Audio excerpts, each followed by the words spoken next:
There you go. If you have negative energy in your kitchen, you just...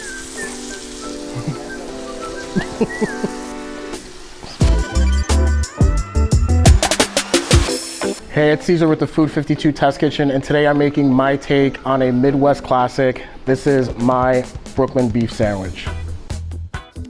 So for my Brooklyn beef sandwich, I'm starting with a chuck roast. You could really use any well-marbled, tougher cut of meat for this. I really like the flavor of chuck. I think it's super beefy. And that's really what we're going for with this sandwich. Like, we want this to be like beef to the 10th power. So I've already let it come up to room temp and salted it, but just a little more salt. Another thing you can do, you can salt this and let it sit in your fridge overnight uncovered, and that's what's known as a dry brine. That'll ensure that the salt really gets in there. I've got my pan over medium-high heat. Just gonna add some oil. Ooh. Many would say do not use olive oil for something like this because of its low smoke point, but I don't care. Go straight in. Oh, I did also pat the meat dry. Moisture is the enemy of searing. If you have a wet piece of meat, it's gonna steam. It's not gonna be golden brown delicious. So it was thoroughly patted dry before I salted it. So it's just gonna do its thing for maybe around 2 to 3 minutes per side. Keep an eye on it. As that's happening, let me just work on my veg. Super simple. I'm really not reinventing any wheels. I have an onion. I just keep everything on. I keep the skin on, the paper. We're just gonna fish it all out in the end. So a whole head of garlic, splitting it right in half. I've got a parsnip. I personally really love to use parsnips in place of carrots and things like this. I just really love the flavor of a parsnip. I think it's a little more interesting. It smells really good. Have you ever smelled a parsnip before? It smells good. So again, as you can see, everything's just roughly chopped. I like to split the parsnip in half, just like really expose the inside. Use carrots if you want to use carrots. It's just preference. Out of habit, I started cutting off these like woody ends of the celery, but again, it doesn't matter. So throw it all in there. Here I also have a bunch of herbs. I've got some really sad parsley, just because it's hot in here, but it's fine. It's gonna, still has a lot of flavor. I've got thyme, fresh oregano, fresh rosemary. So what I'm gonna do is I'm just gonna tie it all together. If you wanna be fancy, it's called a bouquet garni. Oh, and I've got bay leaves. Do bay leaves actually do anything? I'd like to think so. So, whatever you got.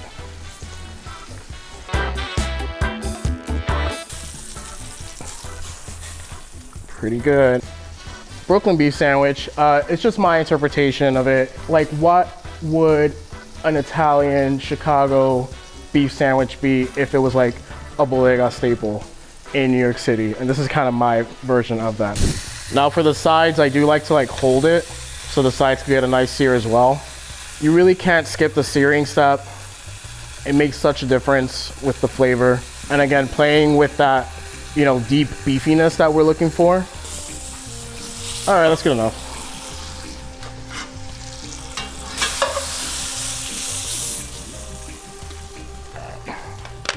I'm pretty happy with my sear.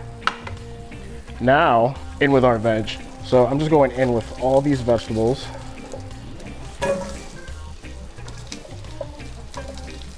I might actually need a little more oil. It's just popping.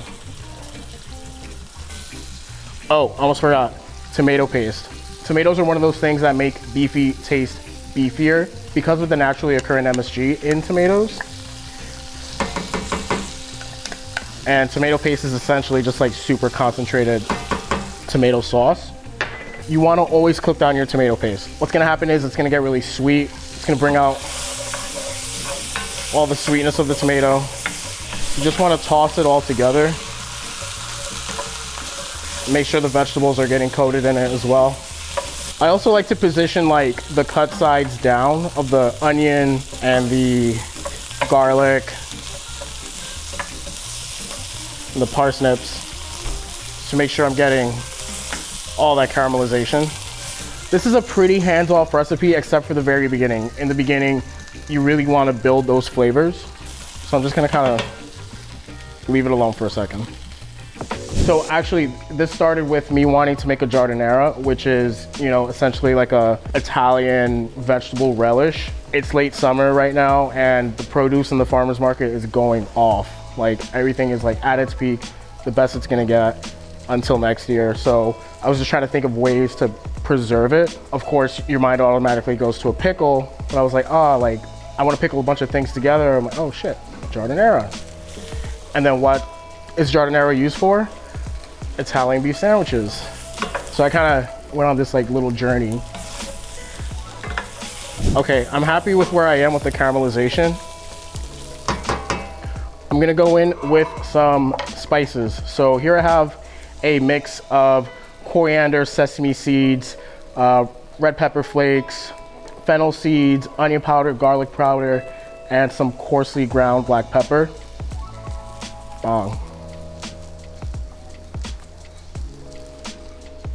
At this point, you may need to add a little more oil so that doesn't burn.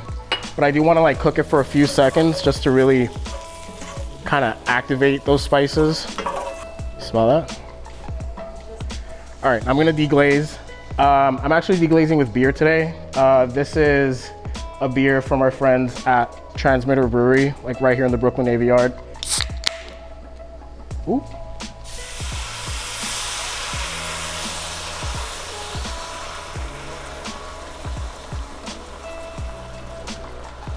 Honestly, do whatever beer you like.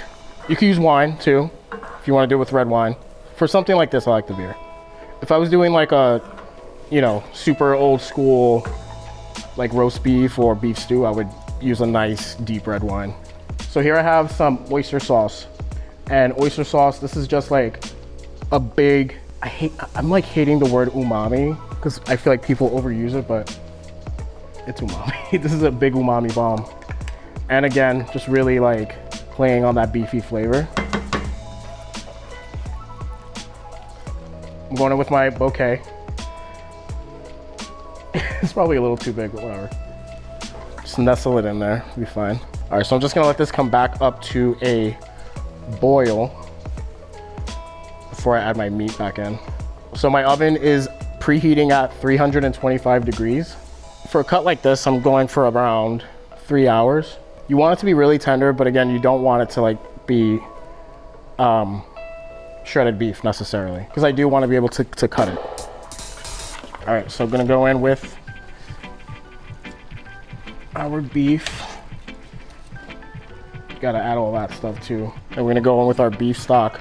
You can use really nice homemade beef stock. You can use store-bought beef stock.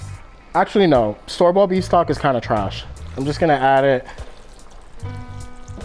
about 3/4 of the way up. I don't want to completely submerge. All right, now at this point, you want it to come to a rolling boil before it goes in the oven.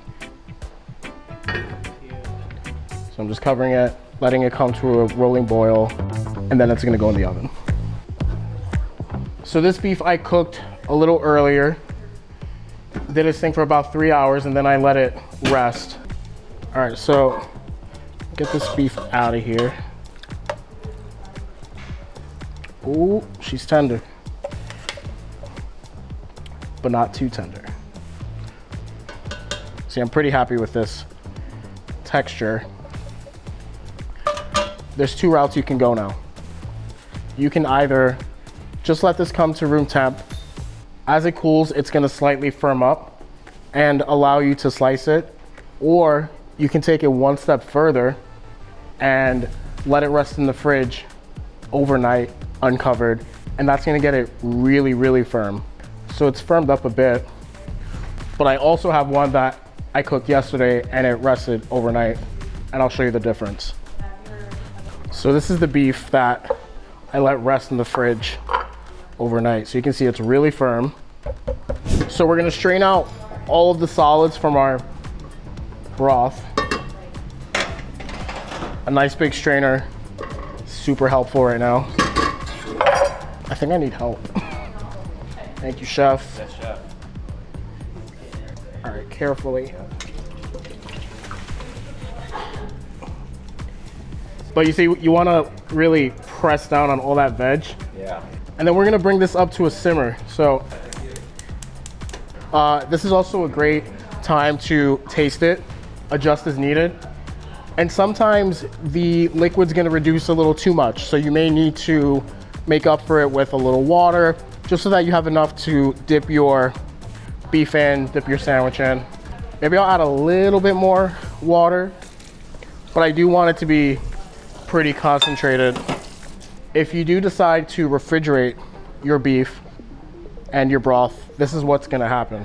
When you refrigerate it, all the fat solidifies, which is great because it makes it super easy to fish it out. So here's the fat. Gross, right? It's also flavor. You don't want to get rid of all the fat.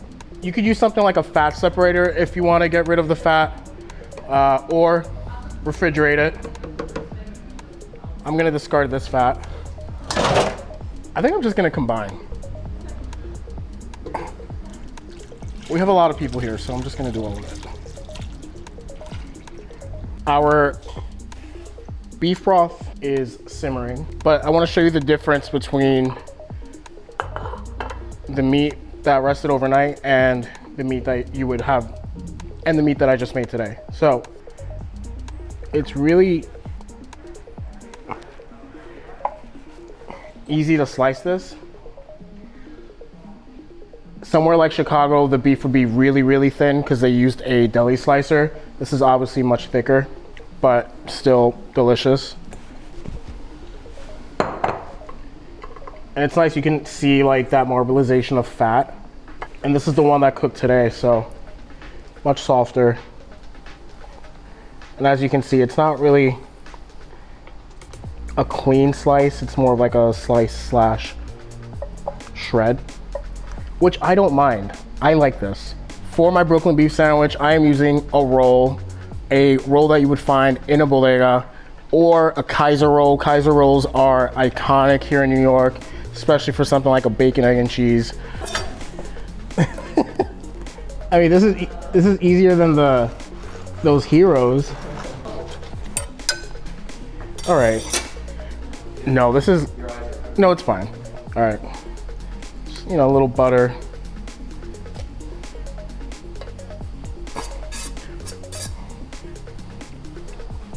All right. Bun's toasting. The whole reason this recipe exists, it's because of this. This is the giardiniera that I really wanted to make. This is like just an excuse to eat giardiniera.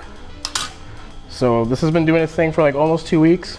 And in here I have carrots, celery, cauliflower, herbs, garlic, onions. And this is mostly a vinegar pickle. There's a little bit of oil, but it's mostly white vinegar. It's just gonna cut through all that richness of the meat, of the buttered bread. Absolutely essential. You don't have to make it yourself, you can buy it as well. I mean, it's crunchy, it's fire. All right, so for assembly, I have my toasted roll. So you're gonna take your meat, just plop it right in that simmering broth. Like 20 seconds at least. Doesn't take long. All right, here we go.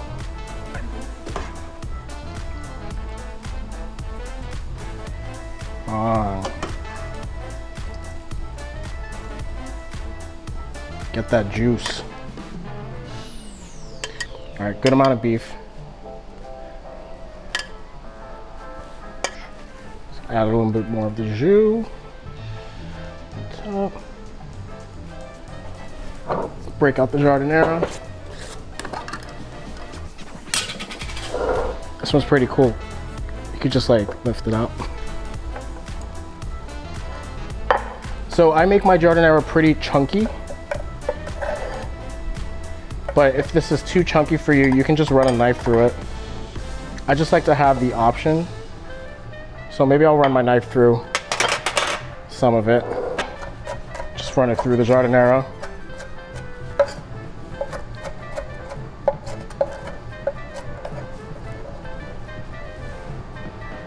that right on top.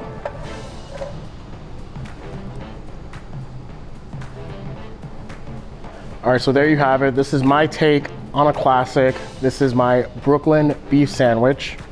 It's messy, it's in your face, it's delicious. I hope you try it. Eat this baby. There's technique to this. You see? You see the position of the, all right, here we go.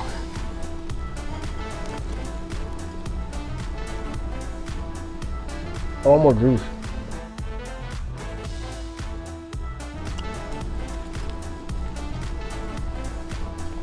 I mean, it really is fire. The Giardiniera, you need it. It just like cuts through everything. This is a really dynamic sandwich. There's a lot going on. All those steps we took for maximum beefiness really paid off. And you saw it's really not that hard. Just take some time. Find the recipe down below, and I will see you next time.